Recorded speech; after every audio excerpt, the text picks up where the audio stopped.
Jorge Messi, el arquitecto de la leyenda. En el vertiginoso ecosistema del fútbol de élite, donde los agentes deportivos suelen ostentar trajes a medida, hiperactividad en redes sociales y apariciones estridentes en la prensa, Jorge Horacio Messi representa una anomalía absoluta. Rara vez concedió entrevistas, evita los palcos VIP más vistosos y sus declaraciones públicas a lo largo de un cuarto de siglo se pueden contar con los dedos de una mano. Aún así, detrás de cada uno de los 8 balones de oro de la Champions League levantadas en el Camp Nou, del traumático traspaso a París y de la revolucionaria llegada al fútbol estadounidense, ha existido una misma firma en el contrato y una misma estrategia en los despachos.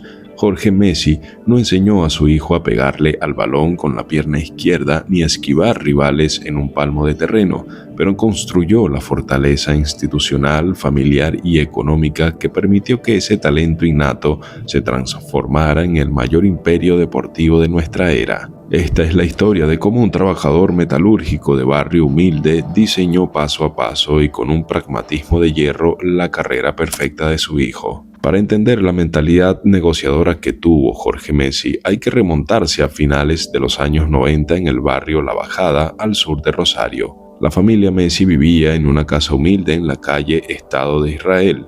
Jorge trabajaba como supervisor de sección en la planta de Acindar, una importante empresa siderúrgica, mientras su esposa Celia realizaba labores de limpieza y cuidaba de sus 4 hijos, Rodrigo, Matías, Lionel y María Sol. El fútbol era la columna vertebral de la vida familiar. Jorge entrenaba al pequeño equipo de la Sociedad de Fomento Local, el club abanderado Grandoli, donde Leo dio sus primeros patadones con apenas 4 años de edad.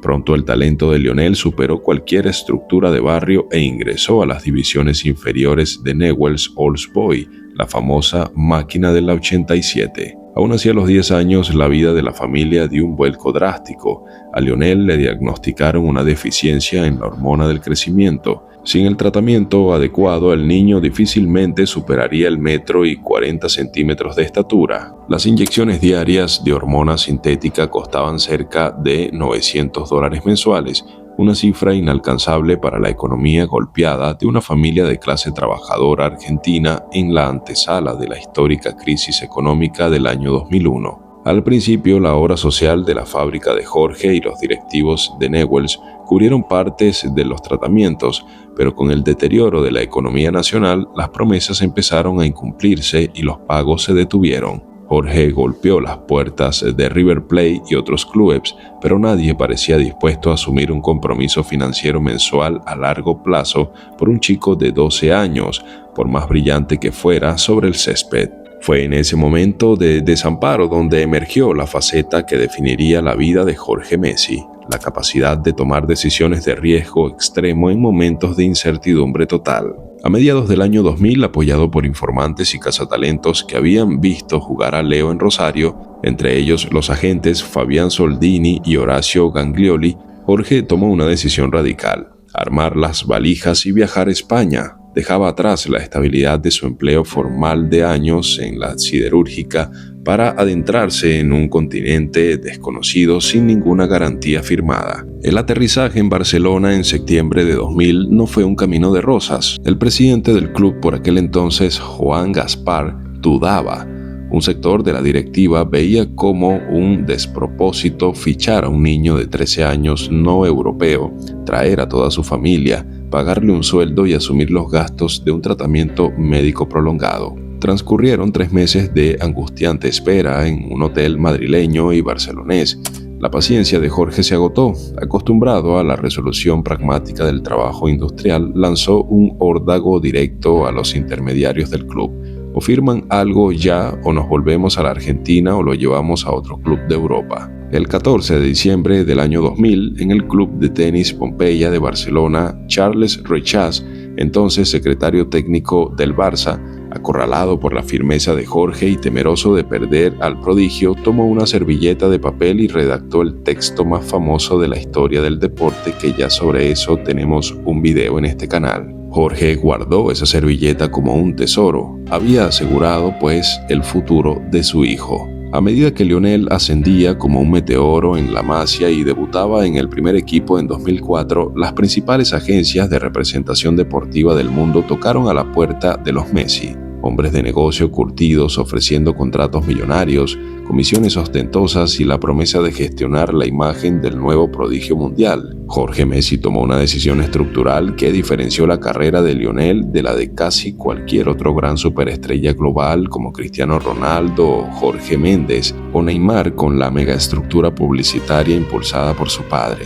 Este mismo rechazó externalizar la representación. Jorge decidió que la carrera de Leo sería gestionada exclusivamente por la familia, un modelo de empresa familiar adaptado a la élite financiera internacional. Jorge Messi, su padre, fue su representante principal, su estratega financiero, su interlocutor único frente a directivas de clubes y patrocinadores globales. Rodrigo Messi se encargó de la logística diaria, acompañamiento personal y vinculación con la academia deportiva, y su madre Celia y María Sol Messi se encargaron de la gestión de las marcas personales, la fundación benéfica y proyectos de responsabilidad social. Este blindaje evitó que intermediarios externos sangraran las finanzas del jugador o impusieran compromisos comerciales que afectaran su rendimiento deportivo. Mientras otros futbolistas pasaban sus días de descanso grabando anuncios para decenas de marcas secundarias, Jorge aplicó una regla de oro: pocos patrocinios, pero con marcas globales líderes, por ejemplo la Adidas, la Pepsi, la Gatorade, y bajo contratos astronómicos que representaran estrictamente los tiempos de descanso de Leo. Gestionar la carrera del mejor jugador del mundo implicó sentarse a negociar durante más de 15 años frente a los ejecutivos más duros del fútbol europeo. La capacidad de Jorge para leer las posiciones de poder dentro del Barcelona convirtió a su hijo no solo en el líder deportivo del club, sino en el deportista mejor remunerado del planeta. Entre 2005 y 2017, Jorge Messi firmó hasta 8 extensiones de contrato con el Barcelona Fútbol Club.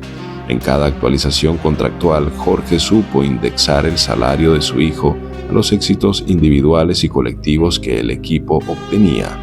Cuando el Barça ganaba un triplete o Leo ganaba un Balón de Oro, Jorge aparecía en las oficinas del Camp Nou para reajustar los parámetros al nuevo estatus del mercado.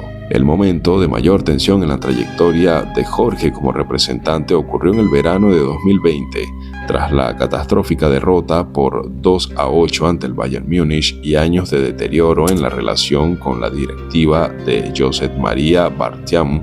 Lionel Messi decidió salir del Barcelona haciendo uso de una cláusula contractual de liberación. Jorge piloteó esa tormenta mediática.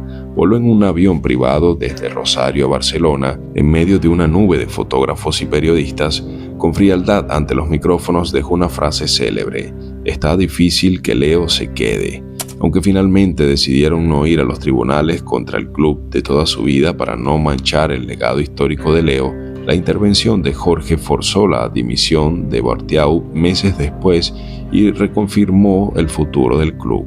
En agosto de 2021, cuando el regreso de Joan Laporta a la presidencia parecía garantizar la continuidad de Messi, la directiva comunicó a la familia que el club no podía inscribir el contrato debido a las restricciones del fair play financiero de la liga. Con solo 3 días antes del inicio de la temporada europea y con la familia en estado de shock, Jorge Messi ejecutó una de las operaciones más rápidas de la historia del mercado futbolístico.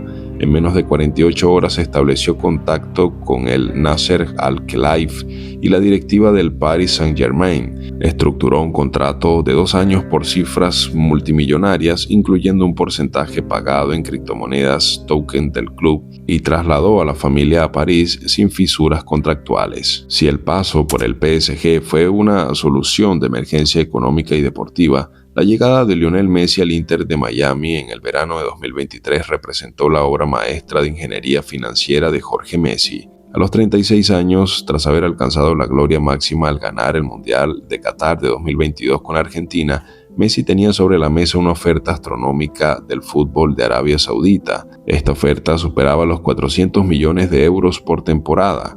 Cualquier agente convencional habría optado por la comisión directa del contrato saudí.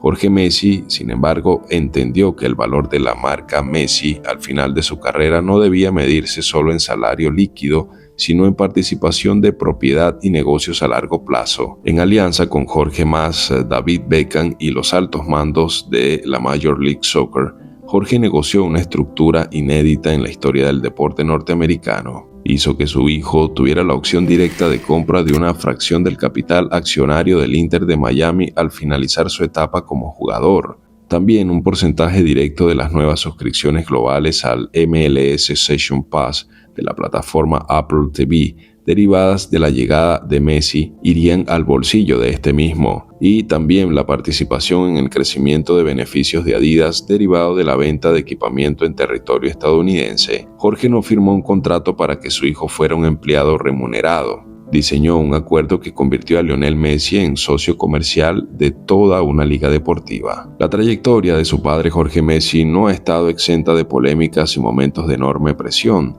El riesgo intrínseco de asumir la gestión de un patrimonio millonario sin formación previa como economista o abogado corporativo se tradujo en turbulencias legales. El episodio más amargo ocurrió a mediados de la década de 2010 con el caso fiscal en España. La Fiscalía acusó a la familia de fraude a la hacienda pública por la gestión de los derechos de imagen de Lionel mediante sociedades instrumentales en paraísos fiscales. Jorge siempre asumió la responsabilidad absoluta en la gestión administrativa, protegiendo a su hijo y declarando ante los jueces que Lionel solo se dedicaba a jugar al fútbol y no leía los contratos que firmaba. Aunque el proceso culminó con sanciones económicas multimillonarias y condenas simbólicas sustituidas por multas, el caso sirvió para que Jorge profesionalizara aún más el entramado legal de la familia, contratando a los bufetes de abogados y gestores patrimoniales más influyentes de Europa y de Estados Unidos. Asimismo, Jorge ha tenido que soportar el desgaste psicológico de la crítica feroz. Cuando las cosas salían mal en la selección argentina o en el Barcelona, sectores de la prensa señalaban al entorno de Messi y a su padre como responsables de supuestas imposiciones de entrenadores o armado de listas de jugadores, mitos que el propio Jorge siempre desmintió con pragmática frialdad. Hoy, con la carrera de Lionel Messi encaminada hacia sus páginas finales en el fútbol estadounidense, el balance de la figura de lo que fue Jorge Messi adquiere una perspectiva histórica. El fútbol está lleno de historias trágicas de jóvenes prodigios arruinados por malas decisiones de sus entornos, agentes codiciosos o familias que dilapidaron fortunas por falta de visión. La historia de la familia Messi es exactamente la opuesta, la transformación de un niño con problemas de crecimiento en un rosarino universal, cuya carrera no tuvo un solo traspié institucional destructivo y cuyo patrimonio está asegurado para múltiples generaciones. Jorge Messi no buscó la fama, no escribió libros de autoayuda sobre negocios ni montó una agencia para representar a decenas de futbolistas. Su única misión de vida fue cuidar la carrera de su hijo. Al hacerlo con una mezcla inquebrantable de afecto paterno y pragmatismo de acero, demostró que el mayor valor de un representante no es saber cuánto cobrar, sino saber exactamente qué puerta cerrar y qué contrato firmar cuando el mundo entero te está mirando. Si te ha gustado esta historia, como siempre, no olvides apoyarnos y nos vemos en el próximo video.